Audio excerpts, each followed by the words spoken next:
Hello! Hi everybody, we're back for another What We Read video, and I have managed to read quite a lot in January, surprisingly. Comics. Which is still something read, right? Could be worse, you could be reading nothing at all. That's true. And that would be a terrible That'd be life. really sad for you, I think. A little sad. Anyway, I will kick things off by talking about two books, the first of which is The Switch by Beth O'Leary. This is a book I actually listened to on audio. I got the copy via Libro FM. There is a link to check them out down below if you are interested in checking out their audiobooks. It's great because all of the money that you spend on audiobooks goes to indie bookstores. If you use Libro There you FM. go. So it's a pretty sweet deal, not gonna lie. The Switch is about two characters, Eileen and her granddaughter, who is also named Eileen, but for the purposes of the summary and in the story itself, she's called Lena. Lena has been overworked and overstressed by her job, and she is put on a 2-month sabbatical where she's, got to take a break, hopefully get herself back in the game, less stressed. Her grandmother, on the other hand, has just become newly single and is still looking for love even though she's close to 80. Aww. And so when Lena hears this, she proposes that they switch places for 2 months. So she's gonna take her grandmother's place in the small village that her grandmother lives in, cute. take over all her duties and stuff, and the grandmother gets to live in London where Lena lives and, hopefully find more prospects for love, right? And it is the cutest premise. It sounds straight out of a movie, and it honestly reminded me a little bit of The Holiday, which is one of my favorite movies. Yeah. They sort of do a home swap like in that one. swap. This one, it's like a home and life swap, I guess, of sorts. Which The Holiday also roughly. And at the end of the day, what really made this story as good as it was for me is because I fell in love with both Eileen and Lena as characters. I think there was something utterly charming specifically about Eileen from the get-go. I don't know, I just loved her as a grandmother. I would love her as my grandmother, to be honest. That'd be great. I loved how generous she was with her time and with her advice for people who needed it. And I love that she also just had a fierce sense of loyalty and love for her own family, her own kin. And Lena, on the other hand, I like that she was slowly learning that, it might be a good idea to take a step back and really think about what you wanted out of your life versus just chasing after the goals that, society or someone else maybe has impressed on you as being the most important thing ever. Of course, in most movies of this genre or books of this genre, everybody gets a little drama, swoons and romance and possibility there, and it is great. I also particularly love that in both settings there's a great secondary cast of characters, so it's a lot of fun, really, and I could definitely see it translating well into another medium, specifically a film, and I would love for that to happen. I think the narration was also really good because it kept me engaged all throughout. I think she did a really good job bringing both characters to life as well, and it was really enjoyable. So I actually can definitely recommend that one, and I'm looking forward to reading Beth O'Leary's next book, which is called The Road Trip. The next book I'm going to talk about I actually read on ebook. It is a book that I've been meaning to read for years. I know a lot of people who love it, but specifically my friend Rachel from Hello Charlie loved it, and that is why I picked it up in the first place. It's a book called Darkfever by Karen Marie Moning. It's the first in the Fever series. The only things I really knew about it before starting the book were that it was set in Ireland and it had fae elements to it.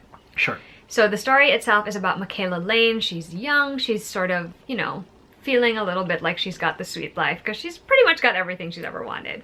Her sister has gone to Ireland for a study abroad program, and one random day Michaela and her parents get the news that her sister has been murdered in Ireland. Unsatisfied with or dissatisfied with the conclusion that has been sent to them where they can't figure out who murdered the sister, Michaela decides to pick up her whole life, go to Ireland, mostly to make arrangements for the sister's stuff, right? Yeah. And to take it back, but also because she's determined to force the police force over there to look into the case again to figure things out because she wants some closure, which is understandable. Makes complete sense. Except that when she steps into Ireland, she finds out that she's actually more connected to this underworld that's sort of magical than she thought. Basically, she can see magical creatures. And it kind of brings her right into the middle of a conflict that her sister was actually a part of, because there are a number of powerful magical folks, well, magical and non-magical folks, looking for a particular magical object. This book made me realize two things. One, I am not particularly fond of books where it is a first-person narrator, especially if I'm not clicking with the main character, which I honestly was not clicking very well with Michaela because I just found her to be kind of reckless. She seems like the type of person who would have a good head on her shoulders, and in some instances she did. For the most part, when she made her decisions or choices, I was like, why? Why are you like this? Why are you like this at this age? I sort of got it, but I also was like, you're being a little too reckless for my taste. The other thing was that the narrative sort of goes in a pattern where it's you're seeing things unfold in the present day, but you're also getting commentary from Michaela in the future where she's like, I didn't know it then, but it was going to be da da da da da da da. And it happened so many times in the book, and it felt super jarring to me. Like, if you're gonna go with that route, I feel like there's a better way to do it, and I just didn't vibe with the way that the author did it in the book. Help. It's like if we know it's a flashback, then yeah, especially because then I'm like, oh, then she's obviously gonna be fine. You know what I mean? Like, there's like, for me, the stakes didn't feel so high because I was like, she's literally narrating this for me, and she's like, in the future, I would realize that, and I'm like, oh, okay, so you're basically fine, no matter what's gonna happen to you right now. You'll live through it, basically. I think it didn't help that maybe my expectations were a little bit higher just because I know so many people who have loved it. I feel like that also played a part in me feeling a little disappointed with how the story plays out. Right. The only things that kept me reading were the magical lore, because I was interested in that part of it. I do enjoy good fae lore, and in this case it was kind of interesting to see what was going on. I'm also curious about what else is going to be revealed to us as the series continues, especially because it ends sort of abruptly. It's kind of a cliffhanger, but also not really. For me, there's no sense of urgency to pick up the next book, even though I am curious to see if she and, you know, the allies she's made are able to kind of figure out where to go from here. So we'll see. Like, it's not one of those series where I felt immediately like I had to binge the rest of it, unfortunately, but it does have enough intriguing elements for me to feel like maybe I'll pick it up, you know, one day when I'm feeling in the mood for that sort of thing again. All in all, it was rather disappointing to have something that was so like highly regarded by so many people not work out for me, but at least I read it already, right? Yeah. All right, what books are you going to talk about today? Or comics, right. I should say. I went on a non-main timeline, main multiverse binge. Small. So one of the big shakeups in the last couple of years, I want to say, 2 to 3 years, would be the Dark Multiverse. Okay. So there's the multiverse, and there's all of the possibilities, but then there is a shadow to that entire thing. Oh, they just built like an entire lower ground floor of every multiverse, kind of like how every multiverse that still exists has kind of like a shadow. It's called the Dark Multiverse. Got it. So it's like, we got a multiverse. Let's give that a shadow. Where everything goes wrong. And it sort of makes sense, right? Because in the world of heroes, though they don't always win, good kind of does prevail. Sure, most times at a cost. But the good guys win. Here, the probability of the good guys losing is infinitely higher. Okay. And this cool new lore thing is that there are some worlds or some universes that tilt on the balance of whether they'll shift to the good multiverse that is interesting. or the dark multiverse, which is cool if you like terrible things. Case in point, Titans Dark Multiverse. They basically, for that particular multiverse, they chose the particular forking point. Okay. That's a good place illusion.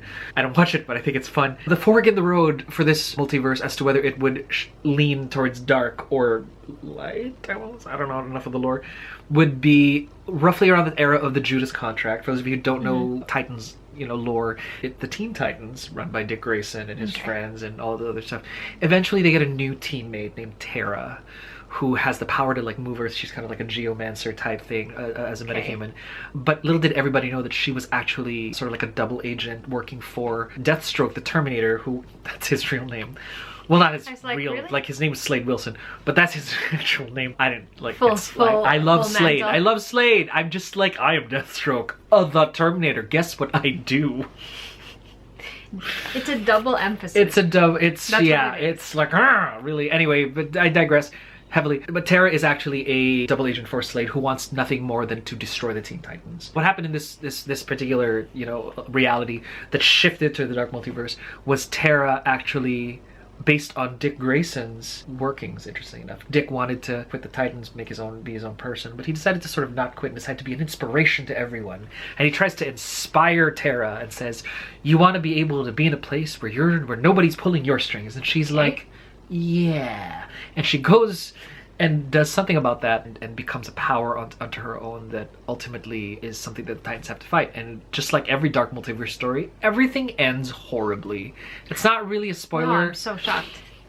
Because it's like, what happened to the Titanic? Like, nobody has to ask you what, like, and if you have to ask, then maybe it's not your genre, I don't know. Do I appreciate how malevolently twisted the ending was? I think it's true to form. Okay. I think you take something really, really beautiful and then you turn it inside out and make it horrible. And that's what they did. Is that my kind of thing? No. So I'm probably not going to read any more Dark Multiverse stuff anytime soon.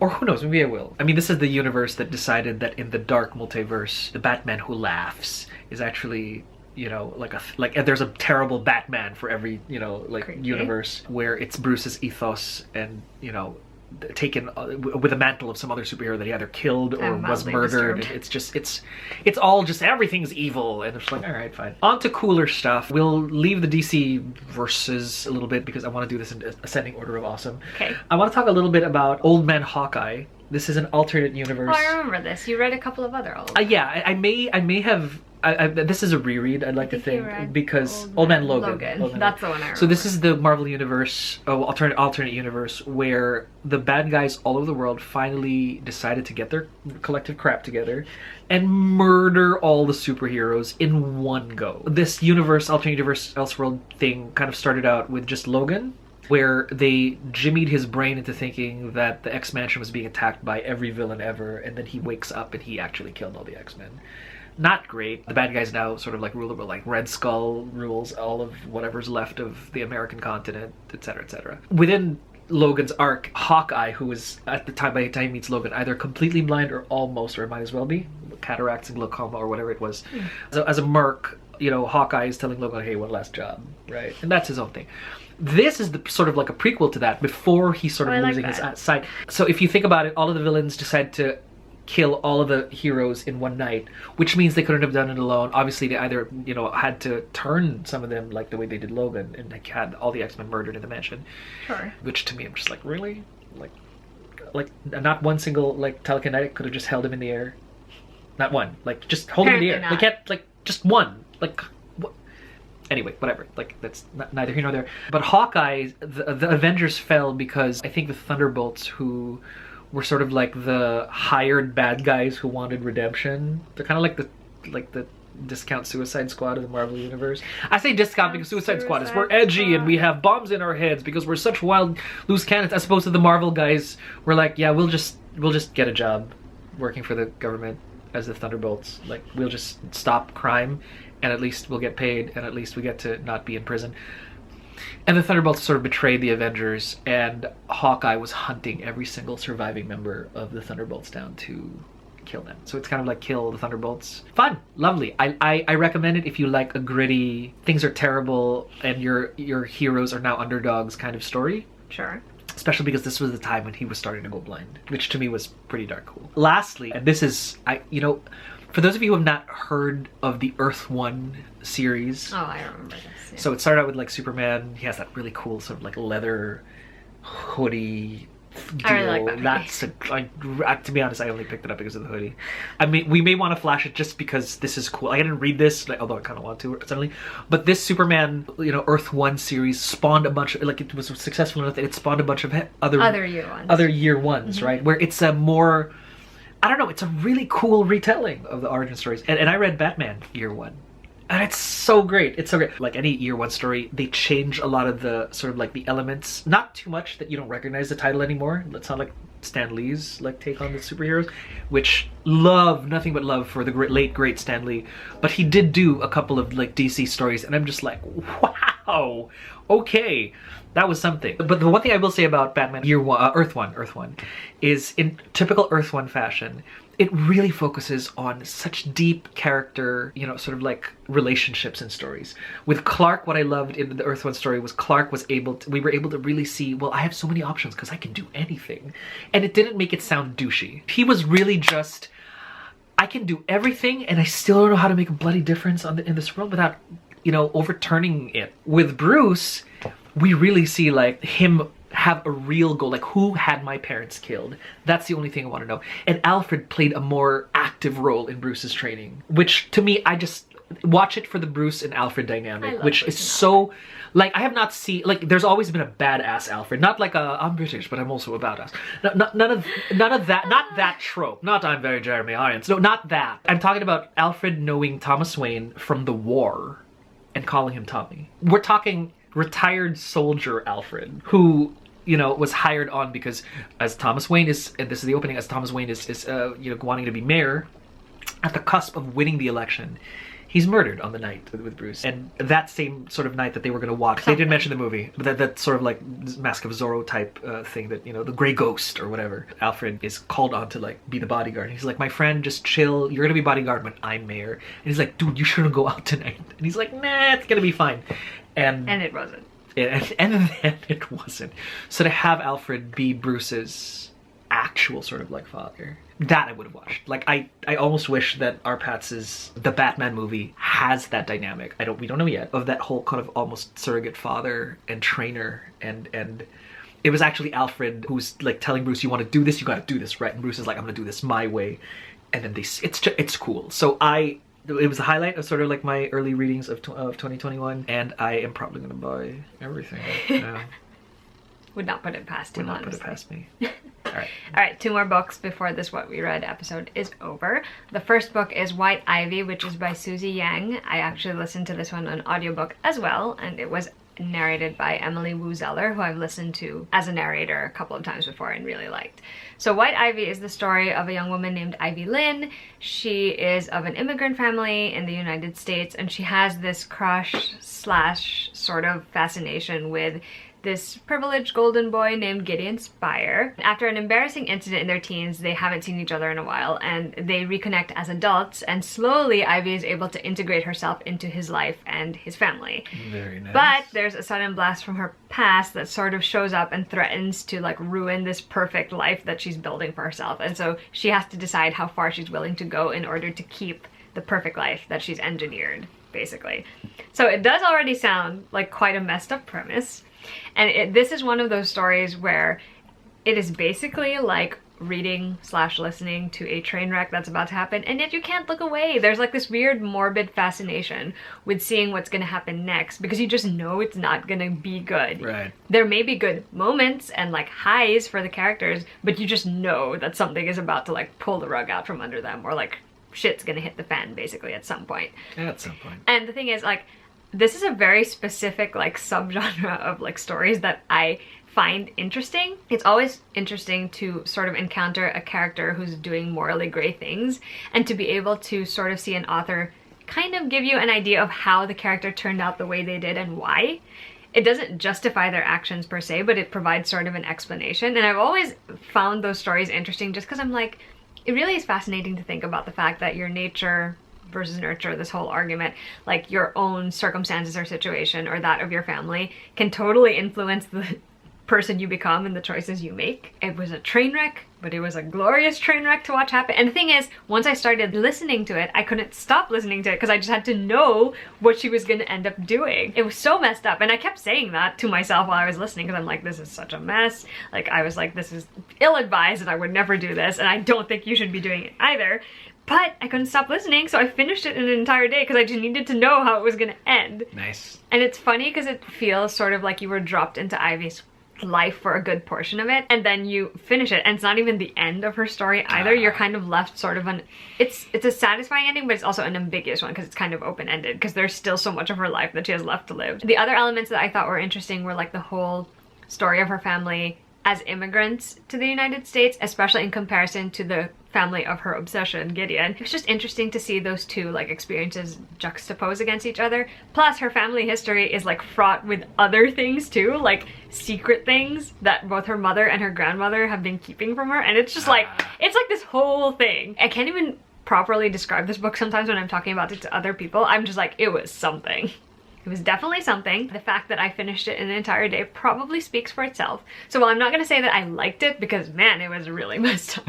Like there's so many things that deserve a content warning, so I'll link you to a review that I'm pretty sure I saw on Goodreads that has it, and you should definitely look it up before you pick up this book. But it was an interesting book and I couldn't stop reading it. It's actually funny because the next book is also one that I didn't quite live up to my hopes for it. It's a book called City of Villains by Estelle Lore.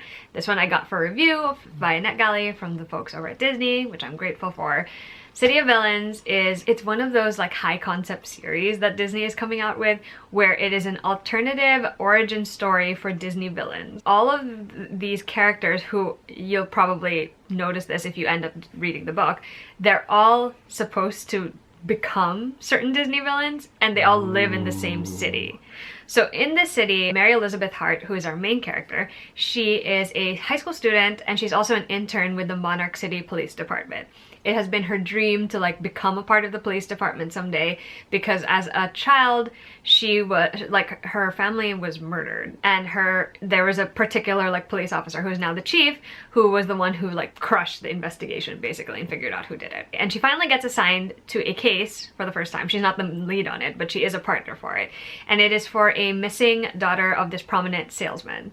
But as she and her partner investigate, they discover that there might be a bigger conspiracy afoot, because underneath all the tension between the magical and non-magical residents of this city, there's like this push and pull, because there are people who have magic and want to make it their own. There are some people who want to bring magic back, and there are other people who would like to steal magic and find a way to get it for themselves. Got it. So it's like a whole bunch of conflicts. And it's great. The premise is so great. The concept is so high concept. But the execution fell flat, and that is the part that is so sad for me. The world building was chaotic. You're technically thrown into it, and it takes a while to find your equilibrium with the story, which was rather unfortunate to begin with. And I also felt like the plot was fine. It was your typical like sort of younger YA murder mystery type story with like a little bit too many convenient moments there, like revelations and stuff like that. The characters also fell flat for me because they felt more one-dimensional than anything else. Though I will admit that I did enjoy trying to figure out which character is supposed to be which villain. It does become obvious at some point, and you're like, ah, I see it. I see it happening. And it's fun to see all the nods to different Disney films and franchises. It's just fun. Like, that part definitely kept me interested in reading. Unfortunately, in terms of everything else, it was just flat for me. I just did not care by the end of the book. I don't think it's going to be a particularly memorable story, which is a shame considering how great it was conceptually. So yeah, unfortunately, City of Villains was just not for me. The execution was just not for me. I feel like it might work for other readers, maybe. I mean, I think if it had been my younger self who had read it, I probably would have liked it more. But having read so many other stories and having, you know, encountered so many other villain origin stories, this is one where I'm just like, unfortunately, we had to end on that sad note. But we are now at the end of this What We Read video, yes, and we hope you enjoyed it. If you have any thoughts on any of the books that we have mentioned, please feel free to leave them down below, as we'd love to discuss them, and we will see you guys with another video soon. Bye! Bye.